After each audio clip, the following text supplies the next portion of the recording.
necə sevgidir, bu necə sevda. Ürəyimi salıb qəfəsə sanki, dərdindən olmuşam bir dəli şeyda. Sevgin qarşısında öləm inan ki. Ağlımı alıbdır salıb dillərə, sədası düşübdür bütün ellərə. Bülbül gülə aşıq məndəki səndən,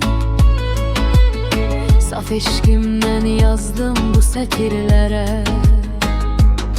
Ay mənim qəlbimi ofsunlayan yar, qoyma dərddən düşüm fələyə şikar.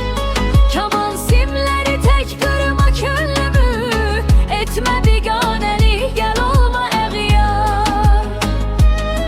İstədim sevgimiz tamam sirir qalar, bilmədim qəlbimə vurub o salar. Qoyma həsrət qalım sənsizliyinə, bir bax gör düşmüşəm mən necə hala.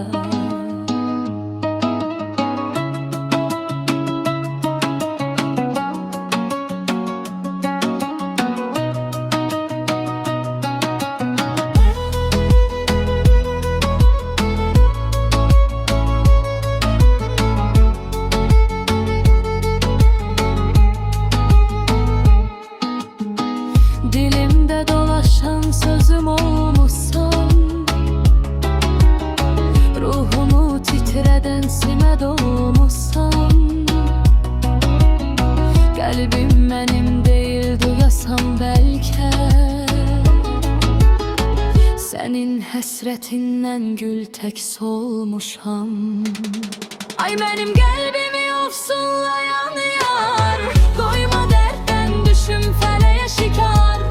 Kaman simləri tək qırma könlümü, etmə biganəlik, gəl olma əğyar. İstədim sevgimiz tamam sırır qalar, bilmədim qəlbimə vurub o salar. Qoyma həsrət qalım sənsizliyinə, bir bax gör düşmüşəm mən necə hala.